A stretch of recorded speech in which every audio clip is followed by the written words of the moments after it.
Continuamos hoy, amigo oyente, nuestro viaje por el Nuevo Testamento.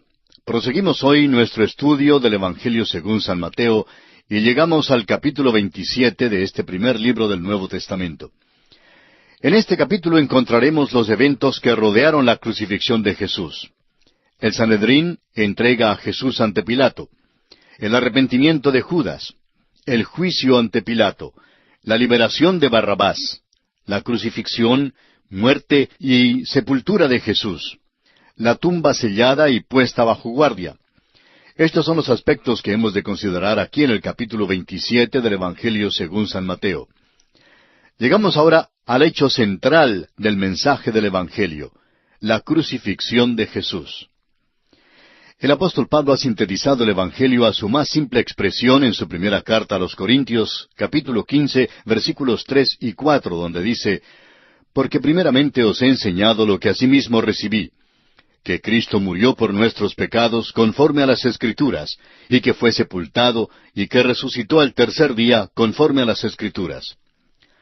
Mateo no cuenta los detalles de la crucifixión misma, tampoco ninguno de los escritores de los Evangelios lo hace.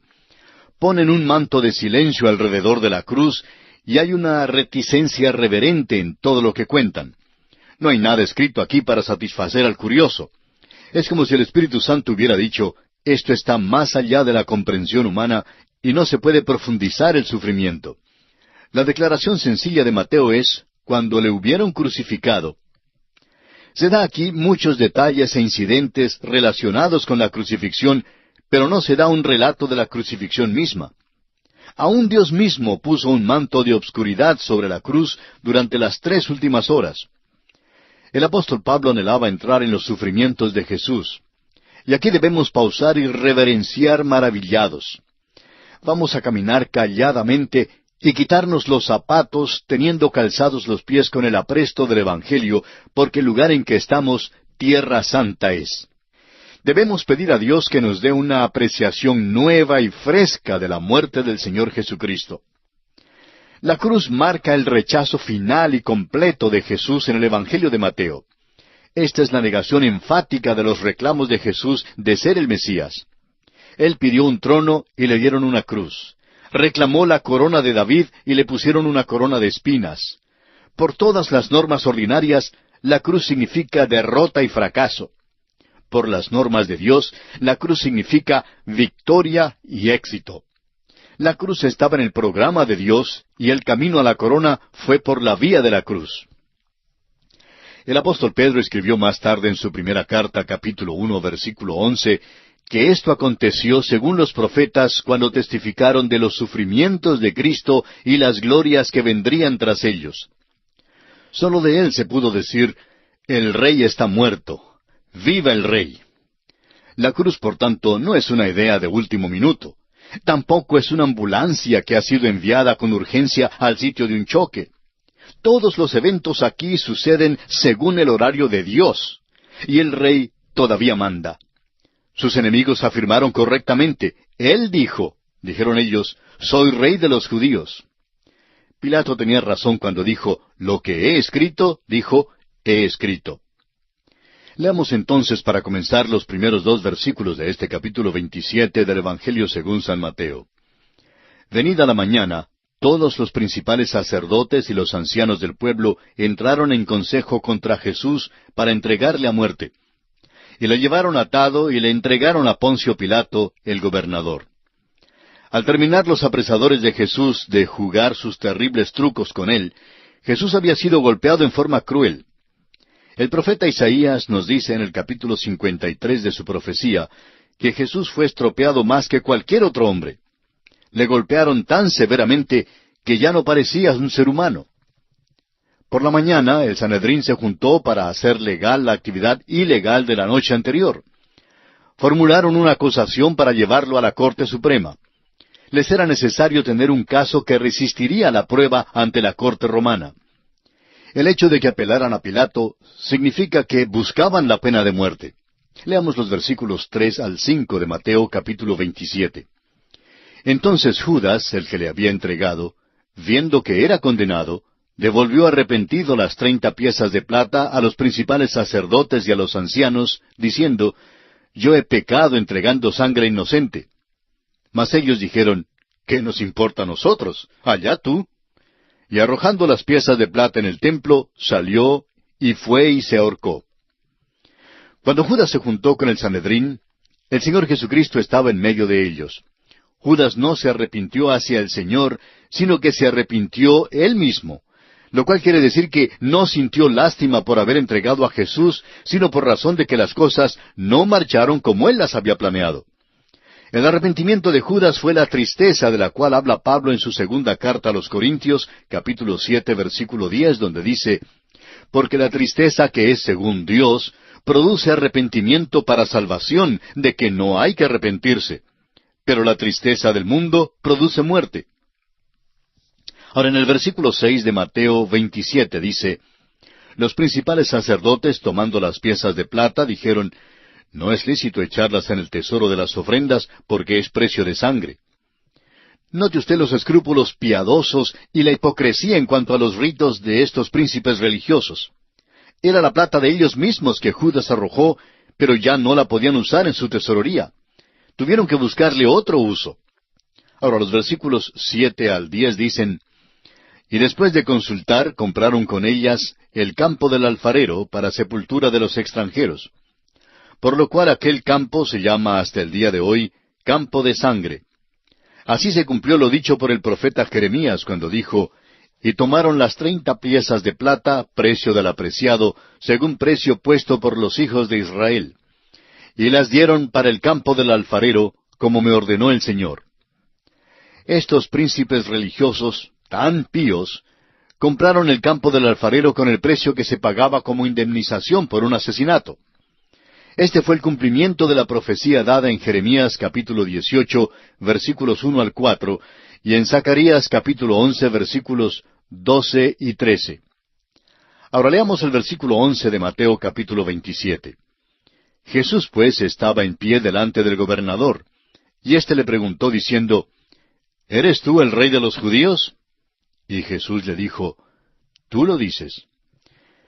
La acusación original contra Jesús por el Sanedrín fue blasfemia por causa de su declaración de ser el Mesías. La acusación de blasfemia no tendría ningún valor en una corte romana. La acusación lanzada contra Jesús por el Sanedrín ante Pilato fue aquella de excitar una revolución contra Roma. Jesús admitió que él fuese el rey de los judíos, pero los hechos revelaban que él no había incitado ninguna revolución. Los versículos 12 al 14 dicen, «Y siendo acusado por los principales sacerdotes y por los ancianos, nada respondió. Pilato entonces le dijo, ¿No oyes cuántas cosas testifican contra ti? Pero Jesús no le respondió ni una palabra, de tal manera que el gobernador se maravillaba mucho. El Sanedrín quiso asegurarse de que las falsas acusaciones contra Jesús pegarían de veras. Pero Jesús rehusó contestar las falsas acusaciones, las cuales quedaron sin ser comprobadas. Él, amigo oyente, es el Cordero de Dios, y como oveja delante de sus trasquiladores, enmudeció y no abrió su boca. Así lo dice Isaías en el capítulo 53 de su profecía, versículo 7.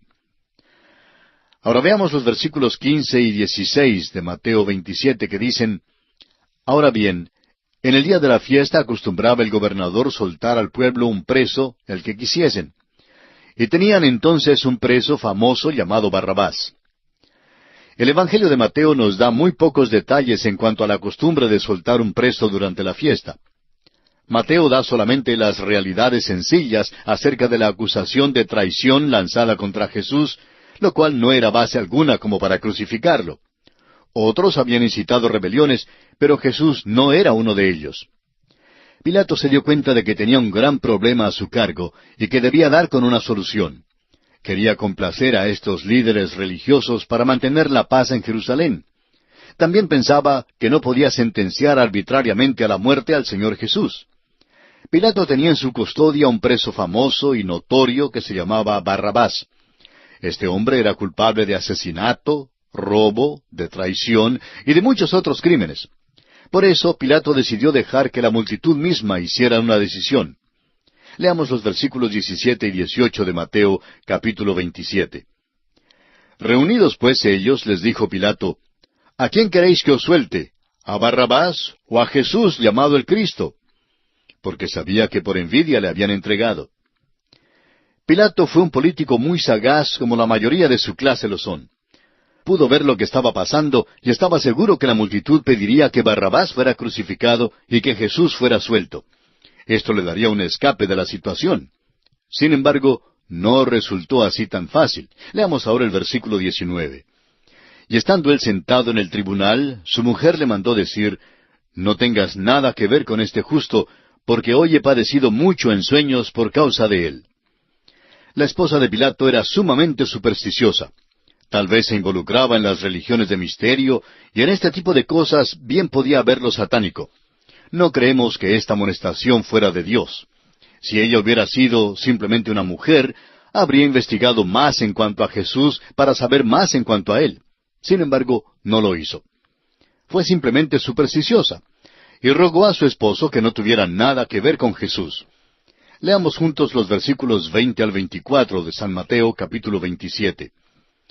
Pero los principales sacerdotes y los ancianos persuadieron a la multitud que pidiese a Barrabás y que Jesús fuese muerto. Y respondiendo el gobernador les dijo, «¿A cuál de los dos queréis que os suelte?» Y ellos dijeron, «A Barrabás». Pilato les dijo, «¿Qué pues haré de Jesús llamado el Cristo?» Todos le dijeron, «Sea crucificado». Y el gobernador les dijo, «Pues, ¿qué mal ha hecho?» Pero ellos gritaban aún más, diciendo, «Sea crucificado».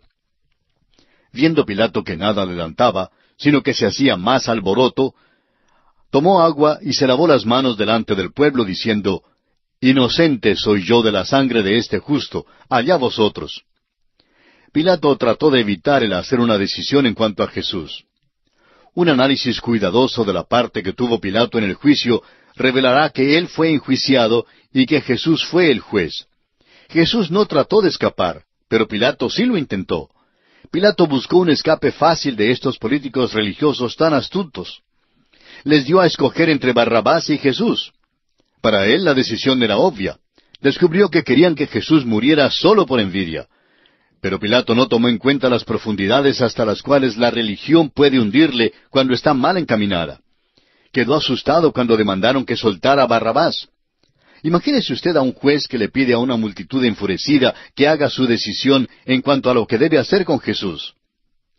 En el versículo 23, Pilato realmente defiende a Jesús. En el rito de lavarse las manos, decidió que Jesús era inocente, y luego le entregó para ser crucificado. ¿Qué justicia romana es esta, amigo oyente? Amigo oyente, ¿qué le parece a usted Cristo? Este es el criterio que comprobará tanto su estado como su condición. No puede ser correcto en nada a menos que piense correctamente en cuanto a él. Pilato trató de lavarse las manos en cuanto a su decisión con respecto a Cristo, pero la sangre de Jesús todavía quedó en sus manos. Leamos ahora el versículo 25. Y respondiendo todo el pueblo dijo, «Su sangre sea sobre nosotros y sobre nuestros hijos». Esta declaración realmente ha sido cumplida. Hasta el día de hoy, el pueblo judío ha tenido que pagar un precio muy alto por rechazar a su Mesías. Y ahora el versículo 26. Entonces les soltó a Barrabás, y habiendo azotado a Jesús, le entregó para ser crucificado. Pilato fue un mero títere y un político común. Trató de evitar el hacer una decisión y hasta se lavó las manos. No le fue nada fácil. Qué ironía que el credo más antiguo dice, crucificado bajo Poncio Pilato. Pilato fue obligado a hacer una decisión en cuanto a Jesús y decidió rechazarlo. Sigamos mirando la secuencia de este juicio injusto en los versículos 27 al 32. Entonces los soldados del gobernador llevaron a Jesús al pretorio y reunieron alrededor de él a toda la compañía, y desnudándole le echaron encima un manto de escarlata, y pusieron sobre su cabeza una corona tejida de espinas, y una caña en su mano derecha, e hincando la rodilla delante de él, le escarnecían, diciendo, «Salve, Rey de los judíos». Y escupiéndole, tomaban la caña y le golpeaban en la cabeza. Después de haberle escarnecido, le quitaron el manto, le pusieron sus vestidos, y le llevaron para crucificarle. Cuando salían, hallaron a un hombre de Cirene que se llamaba Simón. A éste obligaron a que llevase la cruz. Jesús fue sometido a una humillación abyecta y un sufrimiento único. Llegó a ser un juguete de una multitud cruel. Fue escarnecido y torturado de una manera terrible, horrible.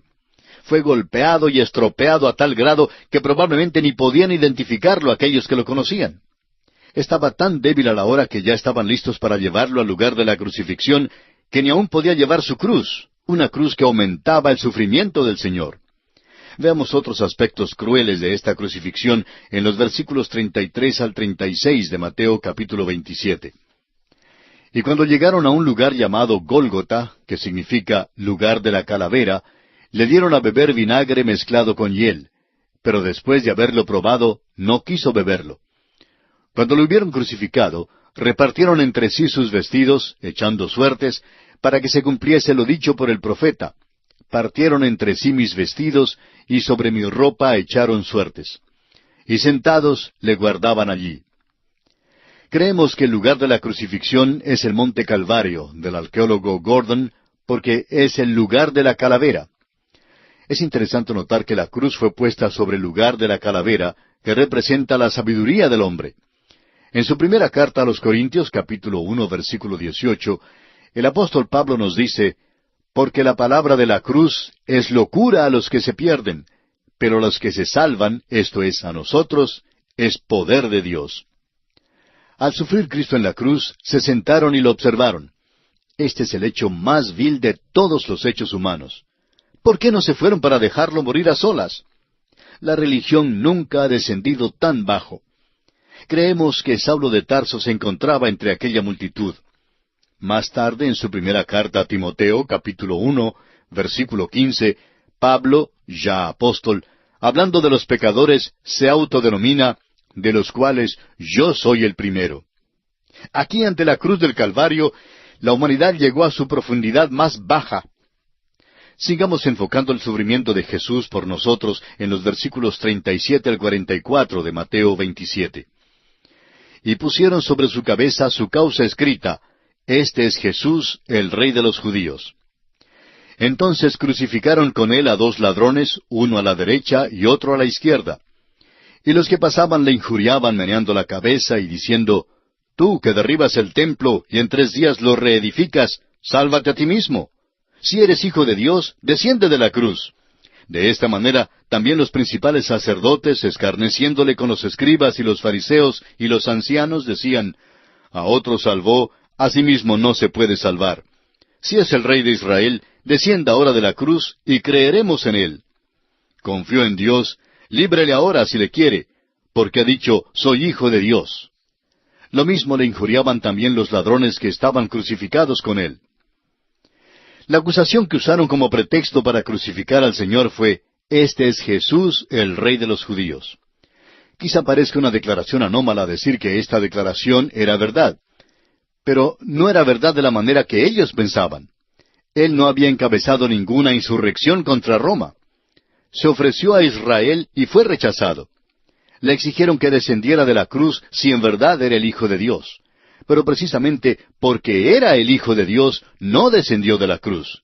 No había nada que tuviera que comprobar en aquel momento. Estaba muriendo por los pecados del mundo, por los pecados suyos y por los pecados míos, amigo oyente. Cuando estos sabuesos por fin lo clavaron en la cruz, uno pensaría que habrían de haberse ido a sus casas para dejarlo morir en paz. En cambio, se quedaron allí hasta el último momento, burlándose de él, gozando de sus sufrimientos y gritando, «A otro salvó, a sí mismo no se puede salvar». Amigo oyente, esta es la declaración más verídica que sus atormentadores jamás hayan pronunciado. Porque para salvarnos a usted y a mí, Jesús tuvo que morir en la cruz. Si hubiera descendido de la cruz, nosotros tendríamos que ser hoy clavados en su lugar. Nosotros merecemos ser ejecutados por nuestros pecados. Lo merecemos, amigo oyente, porque somos culpables de una iniquidad crasa. Somos pecadores destinados al infierno, pero Cristo tomó nuestro lugar en aquel cruel madero. Mateo dirige nuestra atención a los 2 ladrones que estaban crucificados con él, y al hecho de que ellos se unieron a los príncipes religiosos burlándose de Jesús. No dirige nuestra atención al hecho de que uno de los ladrones por fin volvió a Jesús. El reino de Dios, en Mateo, está en la tierra, y el ladrón que se arrepintió fue con Cristo aquel mismo día al paraíso. Veamos otros momentos cruciales en la vida de nuestro bendito Salvador en los versículos 45 al 50 de Mateo 27, que dicen: Y desde la hora sexta hubo tinieblas sobre toda la tierra hasta la hora novena. Cerca de la hora novena, Jesús clamó a gran voz diciendo: Elí, Elí, lama sabactani. Esto es: Dios mío, ¿por qué me has desamparado? Algunos de los que estaban allí decían, al oírlo: A Elías llama éste. Y al instante, corriendo uno de ellos, tomó una esponja y la empapó de vinagre y poniéndola en una caña, le dio a beber. Pero los otros decían: Deja, veamos si viene Elías a librarle. Mas Jesús, habiendo otra vez clamado a gran voz, entregó el Espíritu. El Señor Jesucristo fue puesto en la cruz a las 9 de la mañana. Al mediodía el hombre había hecho todo lo que le pudo hacer al Cordero de Dios.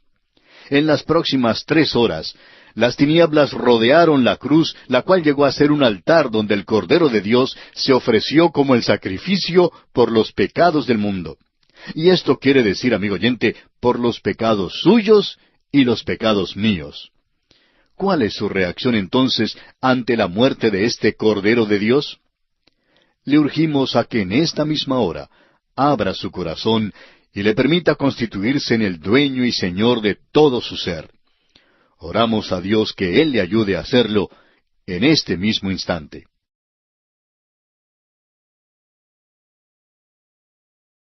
Continuamos hoy, amigo oyente, nuestro viaje por el Nuevo Testamento y nos estamos aproximando al final del estudio del Evangelio según San Mateo.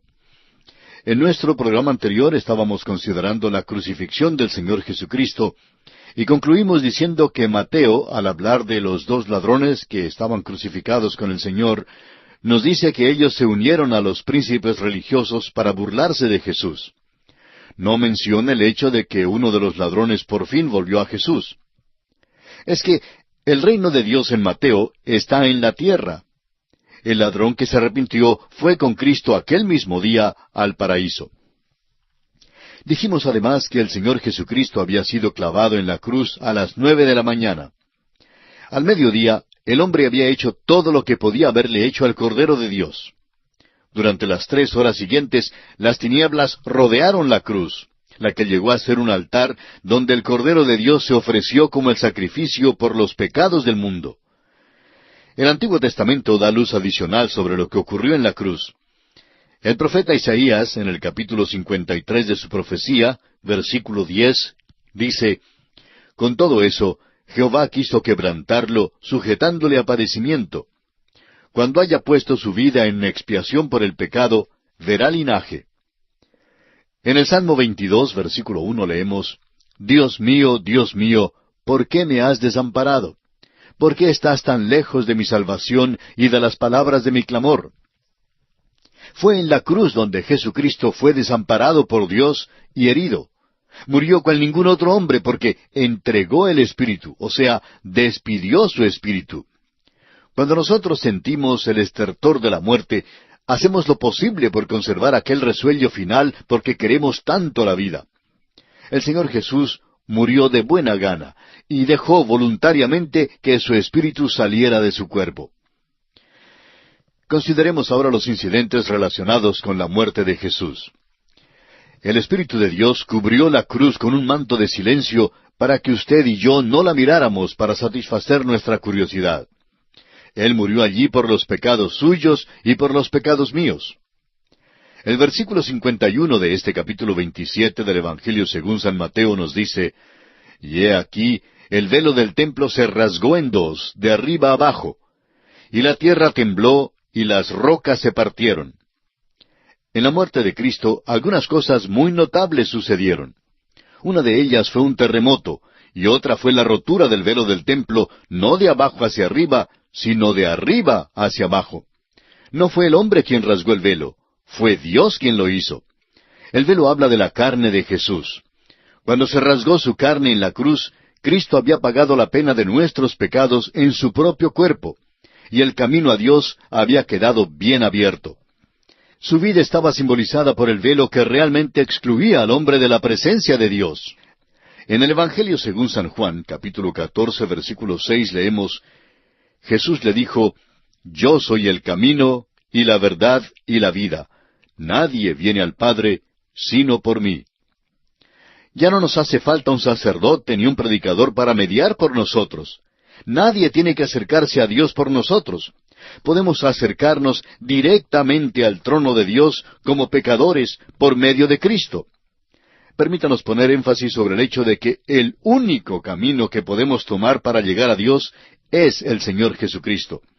Cuando Él murió en la cruz y entregó el Espíritu, pagó allí por los pecados suyos y los míos, como dice el apóstol Pablo en su primera carta a Timoteo capítulo 2, versículo 5. Porque hay un solo Dios y un solo mediador entre Dios y los hombres, Jesucristo hombre. Ahora leamos los versículos 52 y 53 de este capítulo 27 de Mateo. Y se abrieron los sepulcros, y muchos cuerpos de santos que habían dormido se levantaron, y saliendo de los sepulcros después de la resurrección de Él, vinieron a la santa ciudad y aparecieron a muchos. Este es uno de los milagros extraños relacionados con la muerte de Cristo. El terremoto no fue una casualidad, sino un acontecimiento inteligente, en el cual se abrieron los sepulcros de muchos santos que habían dormido, y sus cuerpos se levantaron. Solo ciertos santos fueron levantados de la muerte, y creemos que fueron parte de la compañía que fue al cielo cuando Él llevó cautiva la cautividad en su ascensión, de que nos habla el apóstol Pablo en su carta a los Efesios, capítulo 4, versículos 7 al 10. No disponemos de tiempo suficiente para hablar en detalle en cuanto a esto, pero note usted que los que se levantaron de los muertos fueron testigos de lo que aconteció. Prosigamos ahora con los versículos 54 al 56 de este capítulo 27 de Mateo. El centurión y los que estaban con él guardando a Jesús, visto el terremoto y las cosas que habían sido hechas, temieron en gran manera y dijeron, verdaderamente, éste era Hijo de Dios. Estaban allí muchas mujeres mirando de lejos, las cuales habían seguido a Jesús desde Galilea, sirviéndole, entre las cuales estaban María Magdalena, María la madre de Jacobo y de José, y la madre de los hijos de Zebedeo. Quizá alguien preguntará, ¿fue esta la conversión del centurión romano? Creemos que él llegó a ser un hombre salvo. Presenció lo que sucedió en la cruz, y esto confirmó para él que el crucificado deberá ser el Hijo de Dios. El centurión tomó su lugar debajo de la cruz de Cristo, y esto es todo lo que exige Dios que haga un pecador para obtener la salvación eterna de su alma. Note usted este incidente tierno relacionado con la muerte de Cristo. Algunas mujeres eran leales y se quedaron al lado de la cruz. Eran leales aun cuando los apóstoles habían huido. ¿Recuerda usted la declaración en Mateo 26:56? Mas todo esto sucede para que se cumplan las escrituras de los profetas. Entonces todos los discípulos, dejándole, huyeron. Ahora leamos los versículos 57 al 61 de Mateo capítulo 27. Cuando llegó la noche, vino un hombre rico de Arimatea, llamado José, que también había sido discípulo de Jesús. Este fue a Pilato y pidió el cuerpo de Jesús. Entonces Pilato mandó que se le diese el cuerpo. Y tomando José el cuerpo, lo envolvió en una sábana limpia, y lo puso en su sepulcro nuevo, que había labrado en la peña, y después de hacer rodar una gran piedra a la entrada del sepulcro, se fue. Y estaban allí María Magdalena y la otra María, sentadas delante del sepulcro. Después de su muerte, el Señor fue tocado solamente por manos cariñosas. Este hecho audaz de José de Arimatea ha causado que su nombre fuese inscrito en las páginas de la eterna palabra de Dios.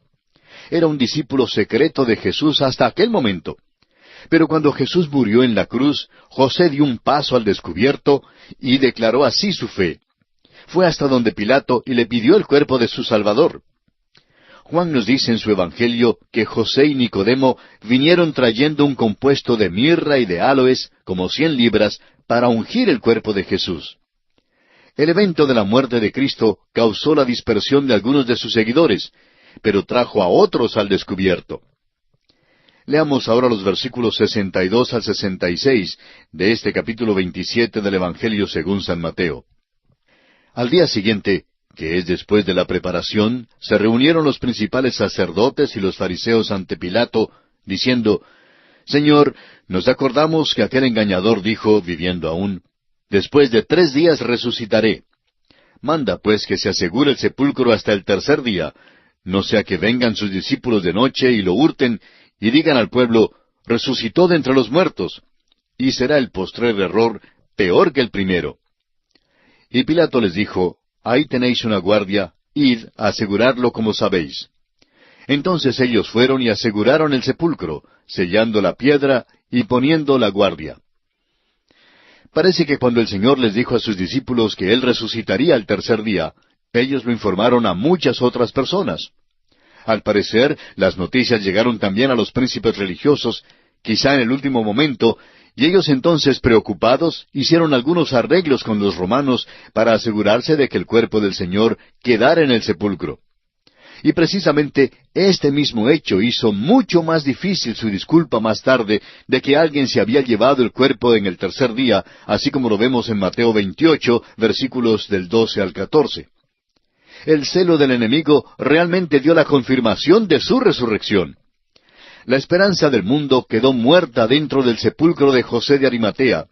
La tumba sellada y la guardia romana garantizaban a los enemigos del rey que él se quedaría allí.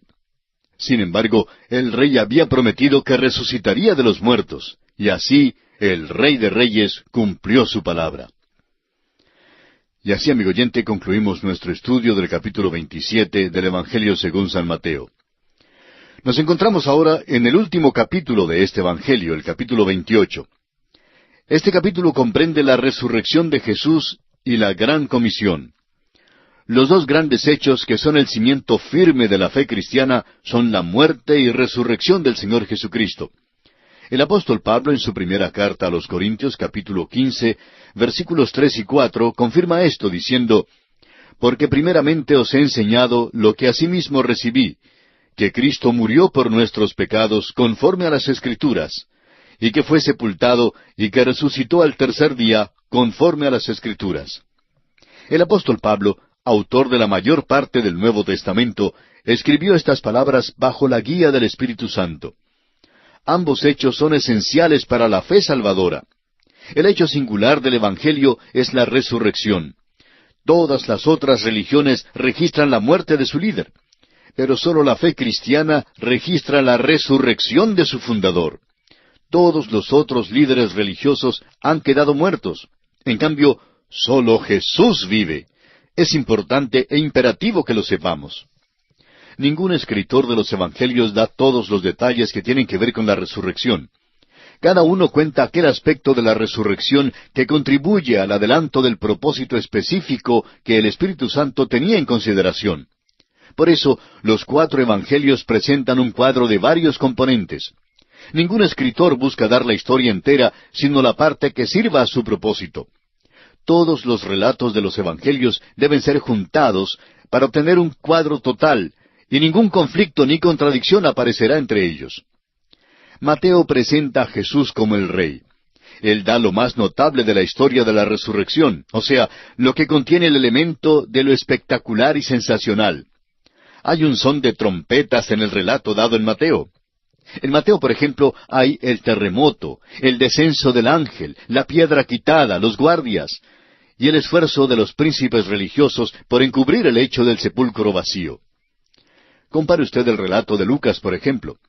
Hay una quietud y un tono sumiso que caracteriza el propósito de Lucas. Las mujeres llegan en la tranquilidad de la madrugada y encuentran que la piedra ya había sido removida. El Señor Jesús aparece sin ser reconocido por los discípulos en el camino oscuro a Emaús, y luego a los discípulos en un cuarto secreto de una casa cuya dirección no es conocida. Lucas cuenta la historia humana. Mateo, por su parte, presenta a Cristo en su oficio majestuoso. Ambas historias son exactas, así como lo son las historias de todos los 4 evangelios, pero son presentadas desde 4 puntos de vista diferentes. La gran comisión en Mateo ha sido una fuente de controversia entre 2 grupos extremos en la iglesia. Un grupo cree que la llamada Gran Comisión contiene el único mandamiento para la iglesia. Otros creen que la Gran Comisión no tiene significado para el día de hoy y que debe ser excluida del programa de la iglesia. ambos puntos de vista extremos nos parecen igualmente incorrectos. Hemos tratado de enseñar que el Evangelio según San Mateo tiene una aplicación directa para nosotros y por tanto la Gran Comisión tiene una aplicación para nosotros hoy en día. Eso no quiere decir, sin embargo, que no encontremos un significado final y más lleno en el futuro. También es obvio que Mateo no dio la historia completa de la resurrección ni nos dio toda la comisión. La comisión en el Evangelio según San Mateo debe ser considerada con Hechos, capítulo 1, versículo 8, tanto como con los otros 3 evangelios. Todos estos dan un mandamiento completo, tanto para el presente día como para el futuro. Hay una palabra final de introducción que debe ser mencionada al llegar a este capítulo final. En el Evangelio según Mateo encontramos la gran comisión, pero no es la comisión sino la omisión la que es impresionante. No se menciona la ascensión en el Evangelio según San Mateo. El reino es asociado e identificado con esta tierra. Es el reino de los cielos en la tierra. El rey pertenece a la tierra. Leamos entonces el primer versículo de este capítulo 28 de Mateo. Pasado el día de reposo, al amanecer del primer día de la semana, vinieron María Magdalena y la otra María a ver el sepulcro. Hay una sugerencia pertinente aquí en la declaración, pasado el día de reposo, al amanecer del primer día de la semana. Y es que la dispensación vieja de la ley estaba moribunda, y que el nuevo día de la gracia estaba comenzando. Jesús estaba muerto en el día de reposo, pero estaba vivo en el primer día de la semana. Nosotros estamos muertos a la ley, pero vivos a Cristo. El día de reposo pertenece al viejo orden. El primer día pertenece al nuevo día. Ahora es difícil identificar a la otra María que se menciona aquí en este versículo. La tradición declara que ella era la madre de Jacobo y José. Leamos entonces el versículo 2. Y hubo un gran terremoto, porque un ángel del Señor descendió del cielo, y llegando removió la piedra, y se sentó sobre ella. Estos hechos son sensacionales. El terremoto, el descenso del ángel y la piedra removida. Hubo un terremoto cuando se instituyó la ley. Así lo vemos en Éxodo capítulo 19, versículo 18. Hubo un terremoto en el tiempo de la crucifixión del Señor. Así lo vimos en el versículo 51 del capítulo 27 de Mateo. La resurrección nos fue presentada con un terremoto. Y ahora, aquí hay un aspecto que quisiéramos que usted note con toda atención. Y es que el ángel no quitó la piedra para dejar salir a Jesús. Jesús ya estaba fuera de la tumba. La piedra fue quitada para dejar entrar a sus seguidores. Leamos ahora los versículos 3 y 4 de Mateo 28. Su aspecto era como un relámpago y su vestido blanco como la nieve. Y de miedo de él, los guardas temblaron y se quedaron como muertos. Es interesante notar la descripción del ángel porque esto es muy excepcional en las Escrituras. Otras descripciones puede usted notarlas en Daniel capítulo 10, versículo 6, y también en Apocalipsis capítulo 10, versículo 1. Leamos ahora los versículos 5 al 7 de Mateo 28. Mas el ángel, respondiendo, dijo a las mujeres, No temáis vosotras, porque yo sé que buscáis a Jesús el que fue crucificado. No está aquí, pues ha resucitado como dijo. Venid, ved el lugar donde fue puesto el Señor. E id pronto y decid a sus discípulos que ha resucitado de los muertos, y he aquí va delante de vosotros a Galilea. Allí le veréis. He aquí os lo he dicho. Cuando lo sobrenatural toca lo natural, siempre es con una palabra para aliviar el temor.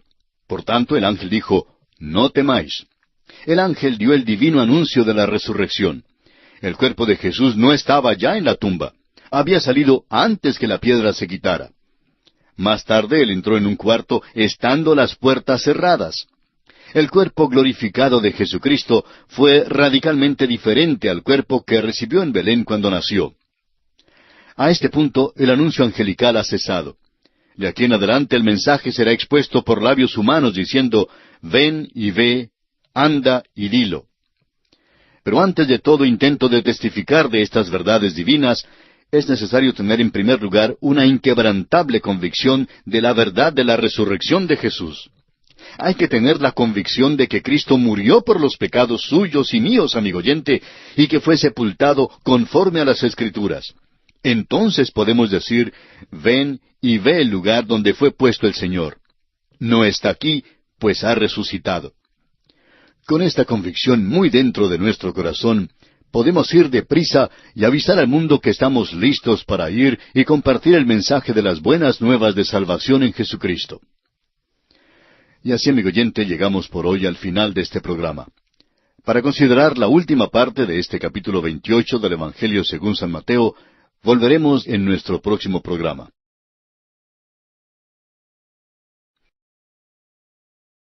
Continuamos hoy, amigo oyente, nuestro recorrido por el Evangelio según San Mateo. Vamos a leer una vez más los versículos 5 al 7 de este capítulo 28 de Mateo, que fueron considerados al final de nuestro programa anterior. Mas el ángel respondiendo, dijo a las mujeres, No temáis vosotras, porque yo sé que buscáis a Jesús, el que fue crucificado. No está aquí, pues ha resucitado, como dijo. Venid, ved el lugar donde fue puesto el Señor.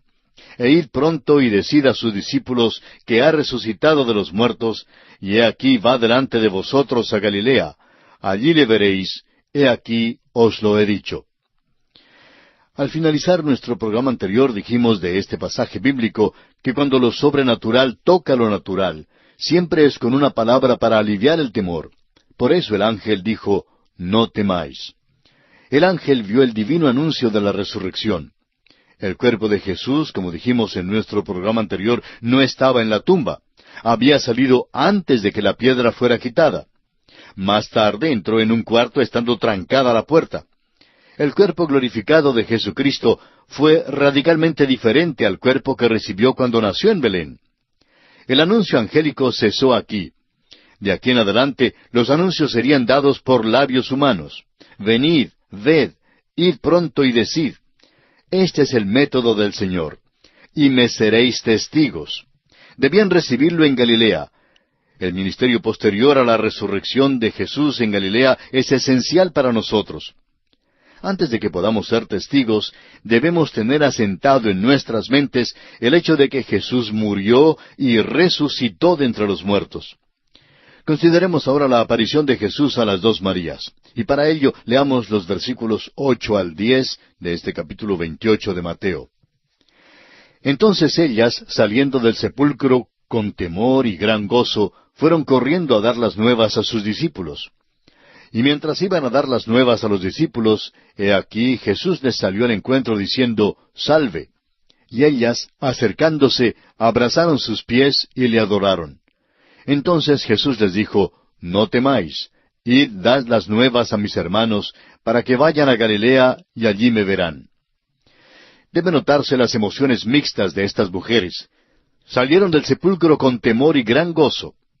También parece haber una contradicción a lo que leemos en el Evangelio según San Juan, capítulo 20, versículo 17, donde Jesús le dijo a María, No me toques, porque aún no he subido a mi Padre, mas ve a mis hermanos y diles, Subo a mi Padre y a vuestro Padre, a mi Dios y a vuestro Dios.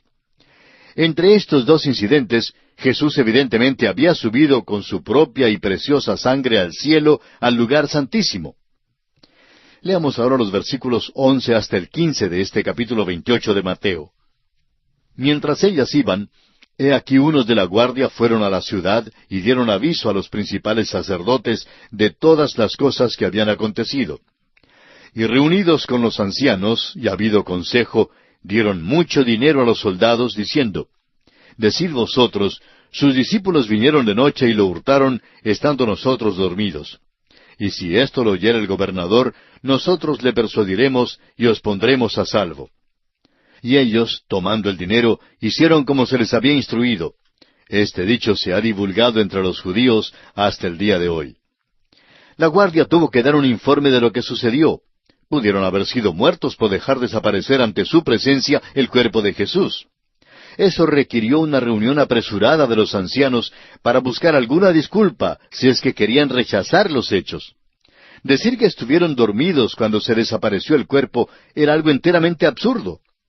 ¿Qué pasaría a cualquier centinela que se durmiera en su puesto? Pues sería sumariamente ejecutado. Los príncipes religiosos prometieron proteger a la guardia si el gobernador se daba cuenta de eso y hubiera querido someterlos a un consejo de guerra. Un soborno, pues, ayudó a persuadirlos a ofrecer esta débil disculpa. Esta fue la disculpa del primer siglo para dar una explicación sobre la resurrección. La incredulidad ya ha tenido 19 siglos para reflexionarla, pero hoy en día existen otras disculpas. Ninguna de ellas, sin embargo, ha sido ofrecida todavía para explicar la evidencia documental. Y ahora pasamos al último aspecto que se considera en este Evangelio según San Mateo, y es el aspecto de la Gran Comisión. Leamos los versículos 16 al 20 de este capítulo 28 del Evangelio de Mateo. Pero los 11 discípulos se fueron a Galilea, al monte donde Jesús les había ordenado. Y cuando le vieron, le adoraron, pero algunos dudaban. Y Jesús se acercó y les habló diciendo, Toda potestad me es dada en el cielo y en la tierra. Por tanto, id y haced discípulos a todas las naciones, bautizándolos en el nombre del Padre, y del Hijo, y del Espíritu Santo, enseñándoles que guarden todas las cosas que os he mandado. Y he aquí yo estoy con vosotros todos los días, hasta el fin del mundo. Amén. La Gran Comisión fue dada desde la cumbre de un monte, como fueron dados también el Sermón del Monte y el discurso del Monte de los Olivos. Hay una relación estrecha entre estos tres discursos, y también hay en ellos una aplicación para nosotros en el día de hoy. Es interesante notar cuál imparcial es Mateo. Da un relato razonable que no es influenciado por algún éxtasis ni por algún celo fanático. Los versículos 18 al 20 forman lo que conocemos como la Gran Comisión. El versículo 18 dice, Y Jesús se acercó y les habló diciendo, Toda potestad me es dada en el cielo y en la tierra. Con certeza este versículo es para nosotros hoy en día. El apóstol Pablo en su carta a los Efesios, capítulo 1, versículos 19 al 22, declara, Y cuál la superimenente grandeza de su poder para con nosotros los que creemos, según la operación del poder de su fuerza, la cual operó en Cristo, resucitándole de los muertos y sentándole a su diestra en los lugares celestiales, sobre todo principado y autoridad y poder y señorío, y sobre todo nombre que se nombra, no solo en este siglo, sino también en el venidero. Y sometió todas las cosas bajo sus pies, y lo dio por cabeza sobre todas las cosas a la Iglesia. También en su carta a los Filipenses, capítulo 4, versículo 13, el mismo apóstol Pablo dice, Todo lo puedo en Cristo que me fortalece. Ahora el versículo 19 del capítulo 28 de Mateo es la parte espinosa o difícil que muchas personas no aceptan, creyendo que no tiene aplicación para el día de hoy. Una consideración cuidadosa revelará que hay un paralelo notable en Hechos, capítulo 1, versículo 8, donde dice, Pero recibiréis poder cuando haya venido sobre vosotros el Espíritu Santo, y me seréis testigos en Jerusalén, en toda Judea, en Samaria y hasta lo último de la tierra. La enseñanza es parte de la obra de la Iglesia. El bautismo de agua en el nombre de la Trinidad ha sido practicado por la Iglesia desde el principio. Aún el apóstol Pablo, quien no fue enviado para bautizar, practicó este rito de la Iglesia primitiva. En su primera carta a los Corintios, capítulo 1, versículos 14 al 16, dice el apóstol Pablo, Doy gracias a Dios de que a ninguno de vosotros he bautizado, sino a Crispo y a Gayo, para que ninguno diga que fuisteis bautizados en mi nombre. También bauticé a la familia de Estéfanas. De los demás, no sé si he bautizado a algún otro. La única razón por la cual el apóstol Pablo dio gracias de que no había bautizado a ninguno, sino a aquellos que son mencionados, fue el hecho de que algunos pudieran pensar que bautizó en su propio nombre y no en el nombre de la Trinidad. Esta práctica fue adoptada desde muy temprano.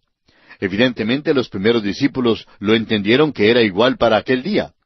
La enseñanza de Jesús no solo se halla en los Evangelios, sino también en las epístolas. Un ejemplo se encuentra en la primera epístola del apóstol Pablo a los Tesalonicenses, capítulo 4, versículo 2, donde leemos, Porque ya sabéis qué instrucciones os dimos por el Señor Jesús. Volviendo ahora al capítulo 28 del Evangelio según San Mateo, encontramos que el versículo 20 no habla en cuanto al fin del mundo, sino al fin de la edad. Esta comisión continuará hasta el tiempo cuando venga el Señor para establecer su reino. Estas son las órdenes finales del Rey. No las tratemos, pues, con ligereza, sin seriedad. El hecho importante es que el Rey está con nosotros hoy en día por medio de su Espíritu. Él mismo dijo por medio del apóstol Juan, en el capítulo 14, versículos 16 al 18, lo siguiente: Y yo rogaré al Padre, y os dará otro Consolador, para que esté con vosotros para siempre.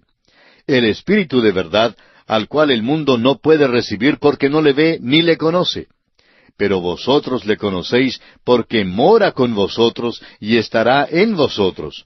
No os dejaré huérfanos, vendré a vosotros. El Evangelio según San Mateo, pues, nos enseña que Jesucristo nació siendo Rey, vivió como Rey, murió como Rey y resucitó Rey.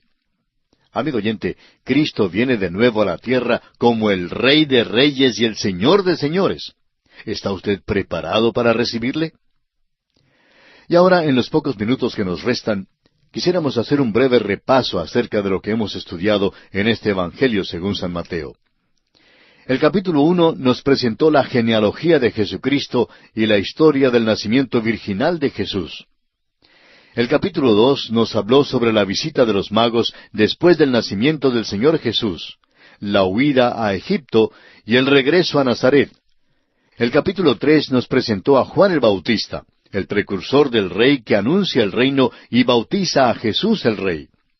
El capítulo 4 nos habló sobre la tentación de Jesús en el desierto, el principio de su ministerio público en Capernaum y el llamamiento de 4 de sus discípulos junto al mar de Galilea. En el capítulo 5 estudiamos el Sermón del Monte, las relaciones entre los súbditos del reino y la ley. En el capítulo 6 estudiamos las motivaciones internas que regulan las expresiones exteriores de justicia en el trato con nuestros semejantes, como son la limosna, la oración, el ayuno y las riquezas. Y también vimos la relación con Dios, el ciudadano del reino de los cielos. El capítulo 7 nos habló de la relación del Hijo del Rey con otros hijos del Rey que tiene que ser mantenida por medio de la oración. Unas amonestaciones finales en cuanto a los 2 caminos, los falsos profetas, la falsa profesión y los 2 fundamentos. En el capítulo 8 vimos que Jesús desciende del monte y demuestra que tiene el poder para implementar los principios éticos de su Sermón del Monte. En el capítulo 9, Jesús hace 6 milagros más, llama a Mateo, contiende con los fariseos y continúa su ministerio en Galilea.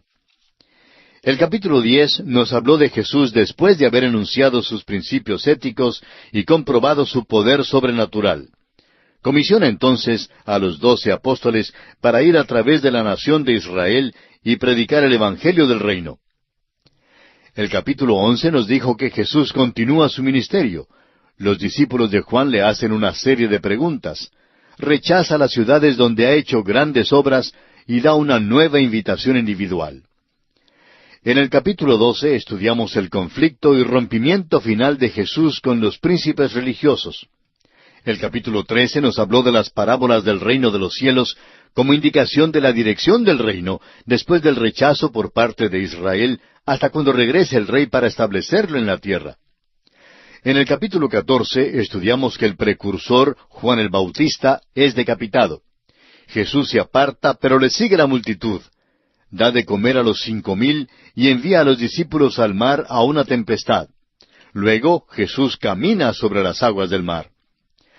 En el capítulo 15 de Mateo, Jesús denuncia a los escribas y fariseos, reprocha a sus discípulos, sana a la hija de la mujer sirofenicia y alimenta a los 4,000. En el capítulo 16, Jesús continúa su controversia contra los fariseos y saduceos. Exige una confesión de sus discípulos y Pedro responde a nombre del grupo. Luego, Jesús los confronta por primera vez con la iglesia, su muerte y su resurrección. En el capítulo 17 encontramos la transfiguración de Jesús, el muchacho poseído del demonio, y los discípulos sin fe. Y también el pago de Jesús del impuesto del templo haciendo un milagro. El capítulo 18 nos presenta al niño pequeño, la oveja perdida, la conducta de la iglesia venidera y la parábola con respecto al perdón. En el capítulo 19 encontramos que Jesús entra en Judea, proclama la norma de Dios para el matrimonio. Presenta el único motivo lícito para el divorcio. Bendice a los niños, se encuentra con un joven rico y nombra las recompensas de sus apóstoles en el reino venidero. El capítulo 20 nos presenta la parábola de los obreros de la viña. Jesús da el cuarto y quinto anuncio de su muerte venidera, mientras la madre de Jacobo y Juan pide el puesto a la derecha y a la izquierda para sus hijos. Y finalmente Jesús da vista a dos ciegos a orillas del camino. En el capítulo 21 vimos que Jesús entra oficialmente en Jerusalén, purifica el templo, maldice la higuera, es desafiado por los principales sacerdotes y ancianos, los condena por medio de las parábolas de los dos hijos y de los labradores malvados. Ahora, en el capítulo 22 vimos que Jesús da la parábola del banquete de bodas para el hijo del rey. Contesta y hace callar a los herodianos, a los saduceos y a los fariseos. En el capítulo 23, Jesús advierte a la multitud en cuanto a los escribas y los fariseos, pronuncia los ayes sobre los escribas y los fariseos y llora sobre Jerusalén. En el capítulo 24, los discípulos le hacen 3 preguntas a Jesús y él contesta 2 de ellas con respecto a la señal del fin de la edad y la señal de su venida. En el capítulo 25 vimos la continuación del discurso del Monte de los Olivos, la parábola de las 10 vírgenes y de los talentos y el juicio de las naciones gentiles. En el capítulo 26 estudiamos los últimos eventos en la vida de Jesús antes de la cruz, el complot para prenderle, la unción por parte de María de Betania, Judas Iscariote lo vende, la última Pascua y la primera cena del Señor, el anuncio de la negación de Pedro, la agonía en Getsemaní. Vemos que Judas lo entrega, los principales sacerdotes lo arrestan, lo traen ante Caifás y el Sanedrín, y finalmente la negación de Pedro. El capítulo 27 nos habla de los eventos que rodearon la crucifixión de Jesús. El Sanedrín le entrega a Pilato, el arrepentimiento de Judas, el juicio ante Pilato, la liberación de Barrabás, la crucifixión, muerte y sepultura de Jesús puesta bajo guardia. Y en el capítulo 28 vimos la resurrección de Jesús y la gran comisión. Y así, amigo oyente, concluye el Evangelio según San Mateo.